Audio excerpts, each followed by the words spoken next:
going on, everybody? Thank you so much for coming back to another video. And in this video, I am so happy to say that I am joined by Jiano Joel, the man, the myth, the legend. How's it going, my friend? Oh man, good man. Quarantine has been I don't know. I guess when it comes to quarantine, it's been the same for me, introverts. I don't know about you, but other than that, it's going pretty good, man, to be honest with you. Yeah, man. I feel the same way. Like when this all started, I was kind of just using it as an opportunity to watch as much as I could, play as much as I could, and make as many videos as I could. And now I actually go back to work tomorrow. My official first back day like into work is tomorrow, so I'm not Okay. necessarily thrilled about that. Yeah, But yeah, yeah, yeah, I've man. been, I've been able to enjoy my time, even though that this is in the midst of a really scary situation. But Yeah, yeah, yeah. man, I'm super happy to have you in this video. For anybody who's been watching this channel or maybe heard me hear the name or has heard me say the name Jiano Joel, yeah, this is the man, the myth, the legend behind the intro song that you guys hear in all of my videos. I mean, one of the most talented guys I know. Honestly, I talk to him about this all the time. I'm not blowing smoke up his butt, but genuinely a really talented musician and somebody who is aspiring to be the guy who does film scores for big movies. He's done beautiful stuff on things for commercials and short films and so many other things. And he has a new album coming out. We're going to talk about that later on. But honestly, one of the most passionate people that I know that just loves entertainment, loves movies, loves the music. And yeah, man, I'm really genuinely happy to have you in this video. And yeah, though this video, guys, we're just going to kind of talk about film scores, film in general, and how the power of music just united with film can create something a lot more powerful than the two of them, separately. So Yeah. yeah, man, before we get too far into this, right out of the gate, man, what got you into wanting to do what it is that you want to do, and what was the first film maybe that you remember just being completely impacted by the way that the visuals and the score combined together to create something beautiful? Yeah, yeah. Believe it or not, man, the original composers of back in the days are the ones that got me into this industry. The original composers are guys like Beethoven, Wolfgang Amadeus Mozart. Those are the original composers of all time. Yeah, they weren't scoring for film; they were actually scoring for pure entertainment. And that actually the ice cream truck music, da na na na na na na na for release when I was a kid. Back in the ghetto, I would literally wait for the ice cream truck to come by just to hear that score. So it already started. I feel like instinct with me already started with for at least Beethoven. And back then I didn't really have a computer. Back then there wasn't really technology, so I had to kind of grow up a bit more to realize what song that was, who that was. And then later on in my life, I think like most people, once you start getting into as a kid, you start getting into John Williams. At the time, you don't know who John Williams is as a kid, but what you do remember is E.T. Da na na na na na na na. You remember every single John Williams score as a kid. Again, when you're a kid, you don't know the name John Williams. You could care less. You're just watching this movie, but these songs stayed in my heart. I just did not know what a composer was or anything like that, but it had to have been John Williams for a fact. Started with Beethoven, Furley's, and of course Bach, Wolfgang, and then watching movies, John Williams. There's no other composer. It's just John Williams that you can literally sing even a basic tune like Jaws. You can't go to the beach without being in fear of John Williams' score. Even being in fear, like John Williams does John Williams type of things, and it's like, yeah, it has to be, yeah, it's John Williams for a fact. Later on in my life, for a fact. Yeah, Got man, for sure. I would definitely have to agree, man. For me, like growing up, obviously it's no surprise. I got Kenobi here. I'm wearing a yeah, Star Wars shirt. I got a yeah, Star Wars hat here. Star Wars yeah. stuff back here. Yep, John yep. Williams for me, man, was he was everything. Because growing up as a kid, anybody who knows like my family and all that kind of stuff, I was just really big into Star Wars. Still am. Never have dropped that. And that original trilogy growing up, that the music was already infused in me. And then by the time I was 6 years old is when the Phantom Menace came out. So the prequels were infused in me with all that music. And Yeah. then for years of my life, I wanted to be a paleontologist because of Jurassic Park. And so movies like Jurassic Park and Yeah. E.T. and Jaws, my biggest fear of all time, it's an irrational fear. I'm like over the top with this fear, but my biggest fear is sharks. And I can't go anywhere or do anything as far as the ocean without thinking of that film. And it's the impact of Uh, the music, the deep tones in the music. And yeah, man, without a doubt, if I had to name two, or just like the two people that really just got me into film scores as just composers that kind of went beyond being just composers for me, were John Williams and Danny Elfman. When I oh, think about my upbringing, Danny Elfman, because my biggest things were George Lucas and Tim Burton for years. George Lucas and Tim Burton were my favorite things of all time, and then right after that, I'd say like Steven Spielberg, of course, because just all together, and it's beautiful. And what Danny Elfman has done on his career, even if the movie is a stinker, the whimsical just joy and like magic that he brings to his films. It's just so magical, man. And he just does such a great job of being able to have different tones and style. And then I became a fan of his when I went back and kind of listened to some Oingo Boingo stuff. And that's old, man. Yeah, old school, man. And I just really, those two alone, and there's so many great composers nowadays that I'm starting to listen to, some new guys, and I'm like, oh, I really like this. But yeah, man, without a doubt, I have to agree. John Williams and for me, Danny Elfman, those guys just, they transcended what it is to be composers for me. And as far as when it comes to film scores, now of course you go back to Bach and all these guys you're talking about. I knew the music, I listened to the music, and now that I'm older, I appreciate it a lot more. But yeah, I think film scores for me are definitely what made me just completely fall in love with that. I think of that first movie, the first Star Wars movie, such a simple shot. At that moment of Luke walking out and looking at the twin suns on Tatooine, and that Force theme that is just so powerful, man, just so beautiful. Yeah, right now it's so There's good. nothing going on screen, and that's something I've praised you for so many times, is the ability for a composer to be able to see something visually and just bring something completely new to life. Like, can you imagine any of the Star Wars films without John Williams? Like, it would not be what those films are. The emotion, the feeling, the vibe, everything about it. Composing and music it's something else, man. Yeah, it's 50% what you hear and 50% what you see. If you do not have a guy like John Williams, you don't have Star Wars. It's that simple. In fact, like, I hate to say it, no one lives forever. John Williams is, if I'm not mistaken, I think he's 84, if I'm not mistaken. I mean, it is what it is. It's like inevitable that someday, sometime he is. I mean, it's going to happen. And I think about that literally all the time. Like, when this guy goes, like, I'm going to be so heartbroken, because it's like, to me, if it had not been for him, I literally would not, as an adult, even think this is remotely possible. Even as a kid, he holds so much weight, his music, to these franchises, especially Star Wars.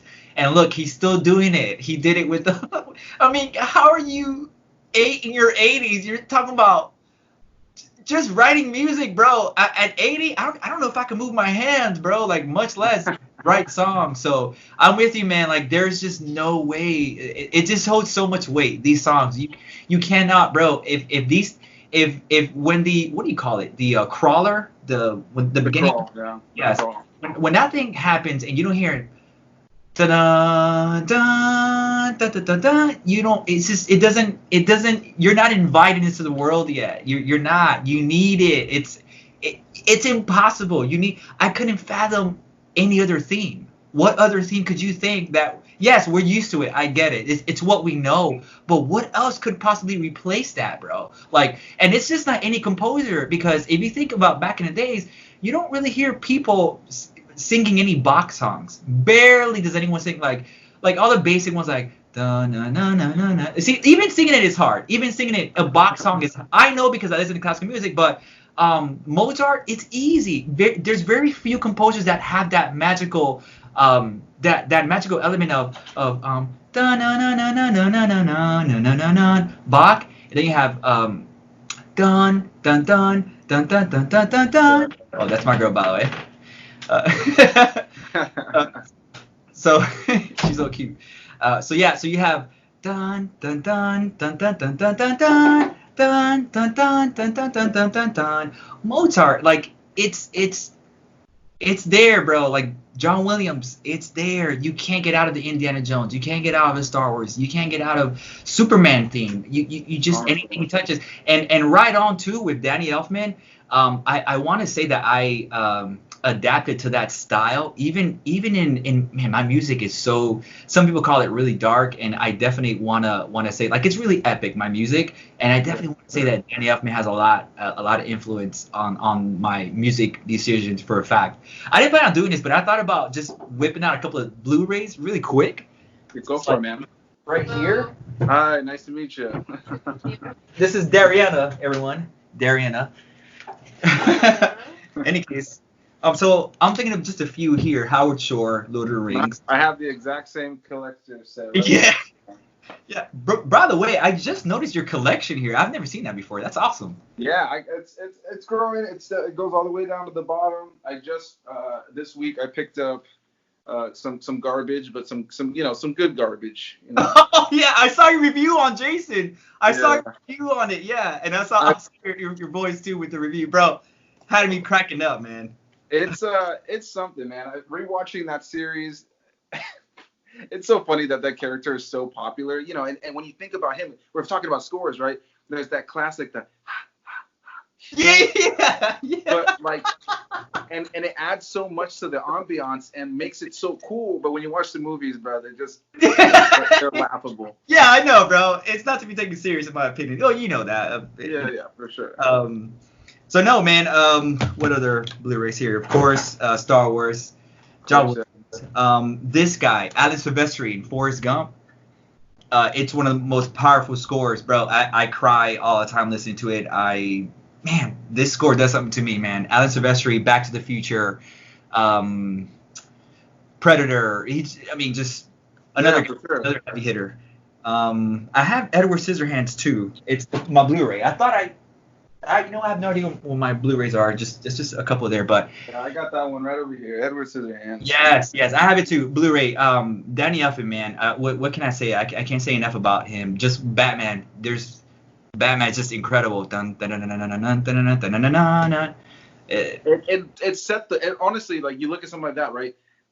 All the animated stuff after that, everything for the most part, you know, what's his name? Hans Zimmer did something a little different with the Nolan films, but so much of the comic book vibe of Batman has sound-wise, and a lot of the animated stuff, it till this day is so set in tone to what Danny Elfman did in that film. Like he did such a fantastic job. He just has such a sense of whimsical. And you mentioned that you feel like you pulled from him.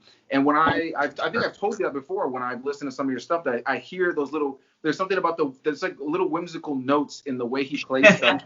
Yeah. One of my favorite movies of all time is The Nightmare Before Christmas, and it's one of the few movies that I know I don't just know the lines, I know the entire script. Like when I watch The Nightmare Before Christmas, I know all the songs, sure, like that's kind of the easy part, but when I watch it, I'm just mouthing along and saying all the lines of dialogue, and his music is so infused in what the movie is. I actually this past year, at the very tail end of the year, I actually got to see The Nightmare Before Christmas live. Oh.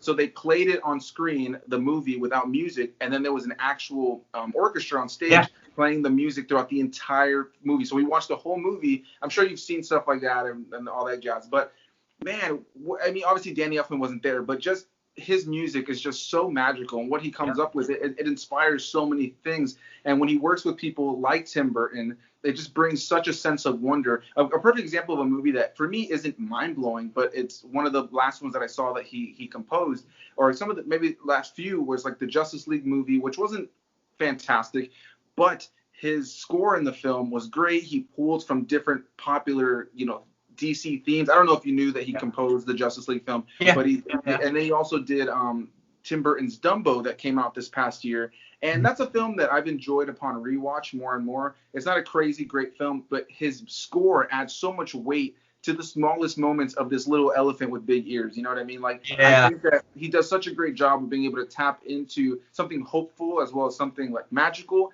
And then when he does something like like A Nightmare Before Christmas or Corpse Bride, he's able to kind of dive into like these very weird, kind of whimsical, almost dark vibes. And I love that so much about him, man. It's great.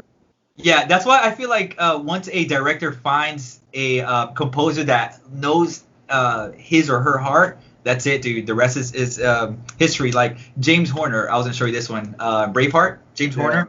That's a great score. Oh my gosh, Braveheart, I love it, man. It's neat though that these powerful directors, excuse me, Steven Spielberg with Hans Zimmer. I'm sorry, not Hans Zimmer, John Williams. Christopher Nolan with Hans Zimmer, Tim Burton with Danny Elfman. It's really interesting, man. These guys pick a composer who could really open up a universe with them, and they stick together. Like they kind of like, okay, I'm not moving anywhere. One composer though that's been coming out lately, and I'm pretty sure you know who he is, Ludwig Göransson, which Yeah, from name yeah, Black from Black Panther. Panther and stuff like Yep. that. Yeah, he Yep. also did The Mandalorian, which I Mandalorian. Ooh, bro. wham, wham, wham, wham, Man, wham. this guy is the talk of town lately, man, and he's actually so versatile. He's working with like all kind of directors. Like he even I don't want to say replaced Hans Zimmer, but with Tenet, that's his job. Scores have been done by now, obviously. Yeah. Um, he's like the new kid on the block and just killing it, man. I mean, he's been out since forever, but I mean, like everyone knows who he is now, and I mean, I take a lot of inspiration out of him as well too, with my music as well. So that's another guy, Ludwig. Sure. I think somebody for me, as far as like a new, I mean, I don't know if he's new, to be honest, just at least newer to me. He did the score for Rogue One, and he did the score for like Doctor Strange, and he's done a couple other ones. His name is Michael. I don't know how to pronounce his last name. Giancino. Oh yes, yeah. I think he did like, see, Rogue One was the first time I had heard him, and I think for me, I think you and I had talked about it when it was coming Yeah, out. we I did. was so worried about the sound of Star Wars changing. I don't mind it being a little different. I watched the Clone Wars, I watched Rebels. They have a different composer for those who takes what John Williams does, but kind of adds a different vibe to it for the animated stuff. Yeah. And I was worried as far as the live action films, but I think that Michael, I don't know how do you pronounce it. Yeah. Giancino, I think. Yeah, Giancino. Yeah, he did such a great job, I think, I love his score. I think when I actually sent you ideas for what I wanted my intro to be, I sent you the theme, the song that plays when Vader appears at the end of Rogue One. Mm-hmm. There's that moment with the lightsaber, like, kind of just going, you hear, like, the chorus, and then it's just kind of this fast pace, it's epic, and I think he did such a great job of staying true to what Star Wars was while adding his own little flair to it. And then I enjoyed what he did in Doctor Strange, and I've just enjoyed him as a composer in recent years. Yeah, also because there was a lot of controversies, particularly with that film, with the change of composers, things doing literally last minute, like at the last minute. I think the dude had like but a couple of weeks to write, to literally fart out new themes and just straight up, bro. Like, hey, no pressure, man. But he did it, man. Good job. Yeah, good job. I remember we had a discussion about the score. It was good. Yeah, I was worried about it, man. I really was, because Star Wars scores are a big thing. I think when I walked out of Force Awakens too, I was so, even though it was John Williams, I was so like, I know those movies so well, all the musical cues. Like, it's kind of like when you listen to a song, like, you're waiting for the drum part, waiting for the guitar. When I watch movies, it's the same thing when it's something I'm super familiar with. So, when I watch it, I know the John Williams music. Oh, here it comes, that nice swaying music that's going to lead into that classic PowerPoint transition of Star Wars, what I mean? Yeah. And I was worried that this guy wasn't gonna be able to capture that magic, but he did a great job. Do you remember we had an argument, because it was an argument of the theme for Kylo Ren, and I was utterly upset because I'm like, man, I would have done a way better theme than that. Let me get his helmet, bro. I'm done. Let me get his helmet right now, actually. Bro, I'm all like angry because like I'm like, man, this guy deserves a better theme than that. You don't even remember it. I was telling you this. I was like, hey, you don't even remember this theme. Like, how could he do that? It was so simple. It's like this and that. And then you go, Jiano, I remember it. And you go, it goes like this. Dun dun dun dun dun dun. Bro, I was like, he remembered. You literally remember the theme and you said it back to me. I thought that was the funniest thing. I was so heated, bro. Yeah, I remember that. Yeah, because there's something about it. And now that the trilogy is over, there's something about going into those moments and hearing that boom, bum, bum, bum, that you're just like, oh, here it comes. Yeah. It's true. Powerful. And I think the best song that John Williams wrote, personally, for me, the one that just feels the most Star Wars, the most exciting. Can I guess? Go ahead. Yeah, go ahead. I think you're gonna tell me Jurassic Park. Oh, well, I mean, I guess I could say Star Wars being the obvious answer, but is it? Well, I was gonna. Well, my favorite score from him from all time, I think personally, on an overall level, just beautiful. I think it's the score he did for Revenge of the Sith. Okay. I just think on all levels, because he re-records the intro for all of the movies. If we're talking not Star Wars, then it's going to be Jurassic Park without a doubt. That theme song for Jurassic Park, and then right below it would be Indiana Jones. But then he's got Harry Potter, and he's got so many others that are just like the talent. He's created these themes that transcend one man. they transcend the ability to. The idea of thinking of that is just mind blowing to me. Yeah. Like he is the epitome of a full blown artist. But as far as the new Star Wars stuff that he's done, I think the one that definitely gets me the most excited when I watch the new Star Wars movies is the one he wrote for the Resistance. Anytime the Resistance is popping up, it's like bum bum bum bum bum bum. I love it. Yeah, Oh, it gets me oh so hyped, man. It gets me so excited. oh my gosh. Yes, bro. I Yes. think that's Bro, my I favorite. appreciate the fact that you love scores, man. I'm sorry, dude. I love the fact that you love scores, dude. I love talking to you. I can talk to you about this forever, bro. I appreciate No, that. for sure, man. It's powerful, man. Ah, It's magical. It's powerful. It's something that I feel films would not be the same without scores. And the yep. one, like people on my channel sometimes criticize me for being a little too forgiving of films. Like Yeah, like oh, you I are. I just love movies, man. Because look at this. I didn't buy this. I didn't buy this thinking that this was going to be masterful cinema. I bought this because I was ready to watch. Because here's the thing, right? When it comes to movies, I love the idea of somebody creating something, right? Yeah. They sat down, they wrote this, they casted it, they put together the effects and this and that. And sometimes it's bobo, but some of those things that are bobo end up becoming these masterful things. And then I always love going back and rewatching the things that are masterful because they're always filled with mistakes. Like when you watch Yeah. when I see people like just ripping into new age films, Mhm. I just can't help but like people will rip into the new Star Wars movies, for instance, and there's criticisms to be had there, right? But True. if you look at the original film, there's literally still on Disney Plus on the Blu-rays, they have not removed that scene of that stormtrooper that bumps his head Yeah. on the door.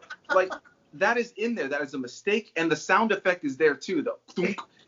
Yeah. Like it's and that for me just kind of is the beauty of film. Like Yeah. it's the beauty of it all because it's people making something that can be exciting, that can get you emotional, that can make you misty-eyed, that can get you excited.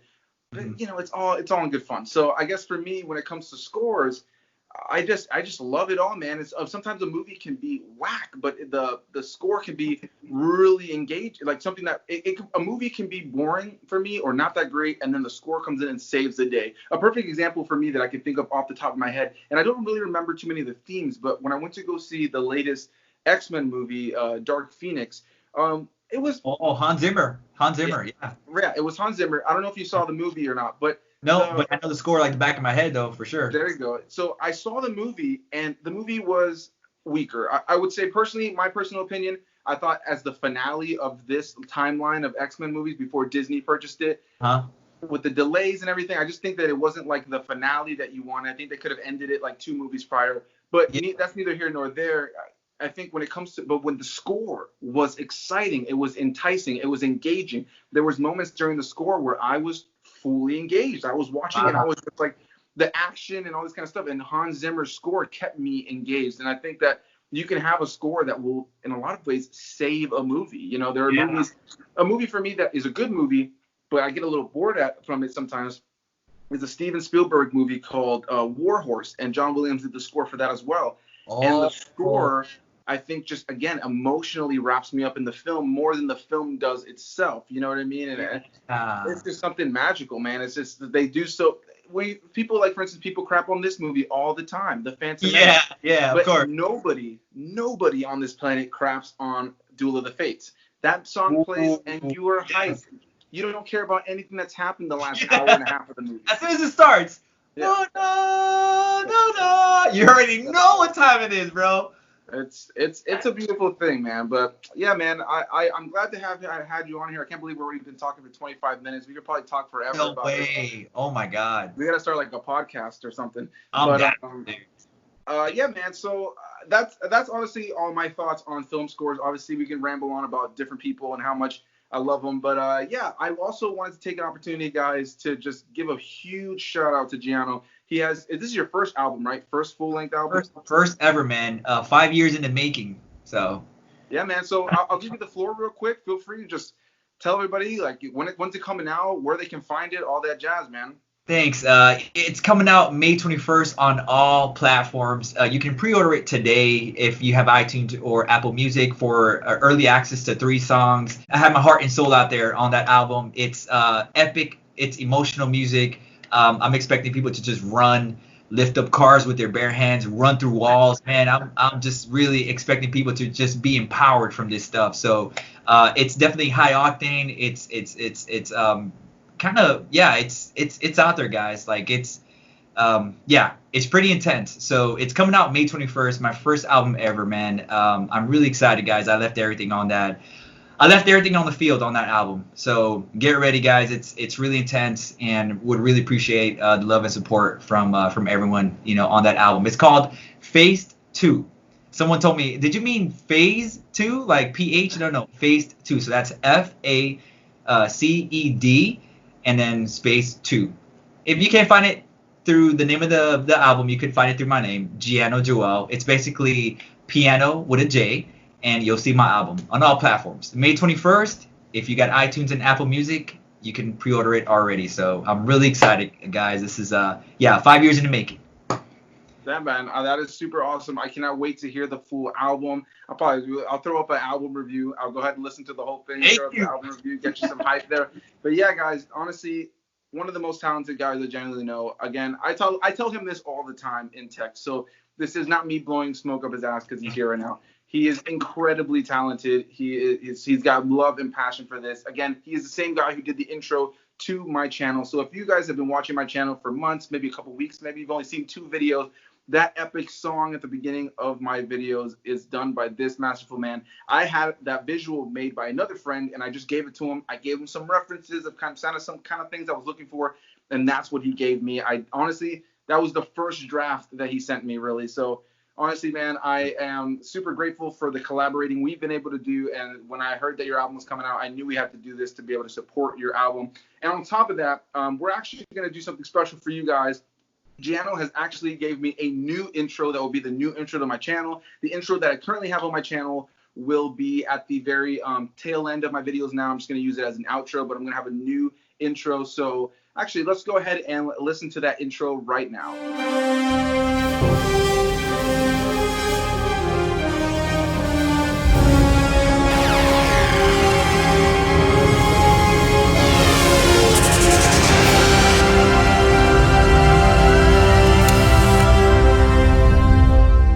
I hope you enjoyed it. A big thanks to Jiano Joel for being here in this video with me. Dude, honestly, I am so grateful. There will be all the links down below where you guys can find Jiano, and I'll definitely link directly to his iTunes. I'll link it straight to the album on iTunes. So if you guys go down to the description box, you'll be able to find everywhere you need to go to support Jiano. And yeah, as usual, guys, leave your comments down below. Let us know what you think about film scores. What was the score in a film or the music in films that just completely got you engulfed in film? Was it John Williams? Was it Hans Zimmer? Was it Bach? Definitely let us know. I definitely want to hear those things. Any last words, my friend? No, that's it, guys. Thanks so much for your attention. And Anthony, man, I am proud of you, bro. I am proud of you, man. You were an awesome man. And, dude, you inspired me in so many ways. You have no idea. I appreciate you, bro.